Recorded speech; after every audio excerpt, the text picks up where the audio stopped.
Olá, pessoal. Me chamo Felipe Neves, sou desenvolvedor há 20 anos e gostaria de compartilhar algumas reflexões e sentimentos que eu tenho sobre o cenário de desenvolvimento em geral. Primeiro, a IA não é mais uma promessa, é uma realidade.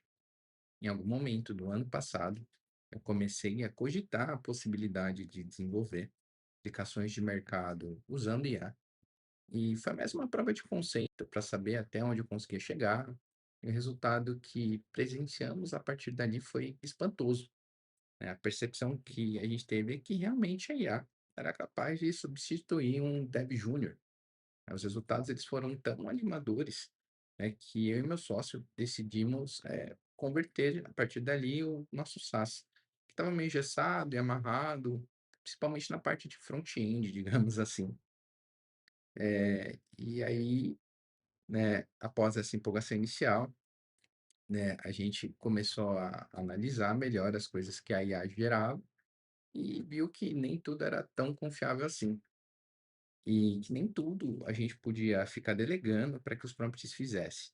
Era necessário analisar vários pontos no código gerado pela IA, né, como código limpo, performance, segurança, arquitetura e as tecnologias que a IA estava usando, né, e assim por diante.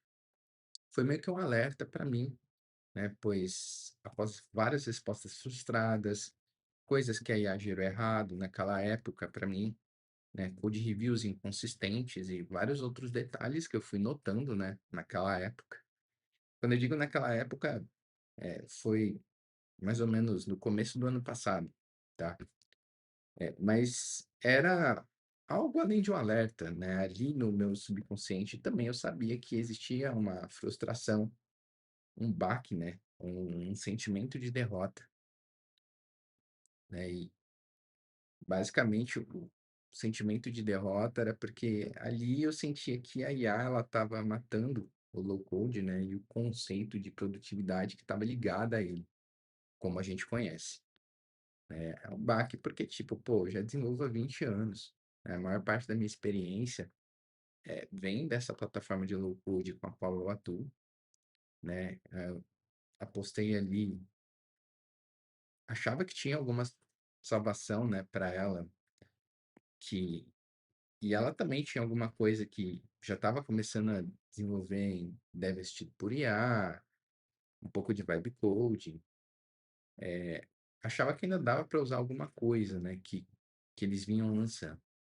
Eu fui relutante com esse sentimento, né, durante uns 4 meses, né? Então, sei lá, ali de março, mais ou menos, até 4 meses para frente ali, sabe? Setembro, né, outubro, é, até ir para o meu maior cliente prestar serviço, né? E na época eu vi que ele estava adotando IA com força, né? Sem depender mais dessa plataforma de low code, né? Que eu e outras pessoas usam, né? E os argumentos que ele deu eram indefensáveis, né? O primeiro é o preço. Só com o dinheiro de uma licença que a gente paga nessa plataforma, ele conseguia soltar N projetos com IA, com muita gente rodando no time, né? O segundo é a rapidez. Vou dar um exemplo de tempo de entrega para vocês, né? E que ele também deu para a gente. Um projeto simples sendo gerado na mão, com um time segmentado, leva uns 3 meses para ser feito e gera muito gasto, consequentemente. Um projeto simples, gerado com low code, ele demanda um time menor e esse tempo geralmente cai para 1 mês de desenvolvimento e já gera um pouquinho menos de gasto do que fazer na mão e com o time todo segmentado. Agora, esse mesmo projeto simples, se você fizer ele com dev assistido por IA ou Vibe Code, ele vai levar mais ou menos uma semana para ser feito, gastando bem menos do que as outras duas formas de desenvolvimento que eu citei acima. Muita gente vai dizer, né, especialmente os mais ferrenhos defensores do low code, vai dizer que o low code ele te traz future proof, né, que ele é a prova de futuro, né? Mas eu também acho que a IA também é a prova de futuro, Porque a mesma documentação que um cara que está trabalhando nesse produto de low code vai estudar, vai ser a mesma documentação que uma IA vai ler, que ela vai aprender e melhorar os parâmetros dela, né?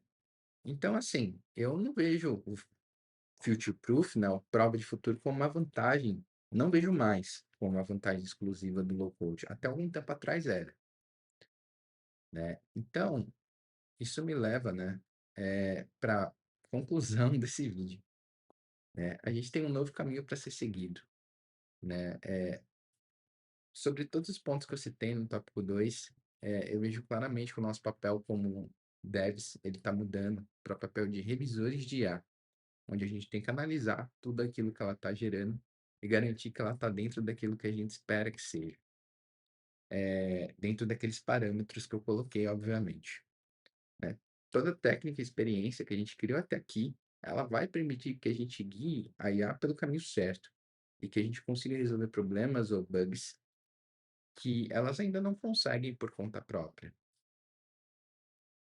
E no meu caso especificamente, né, parte da minha experiência como desenvolvedor não foi só me limitar apenas o que o low code faz, mas eu acho que todo profissional de tecnologia ele tem que sair, tem que estudar outras coisas, né?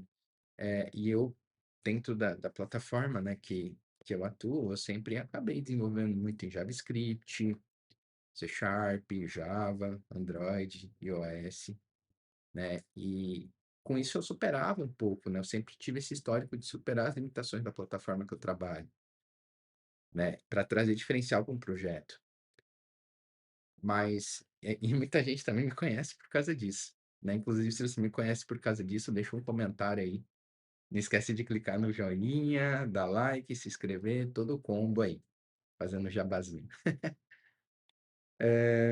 Eu acho que a obrigação primária de, como eu disse, né?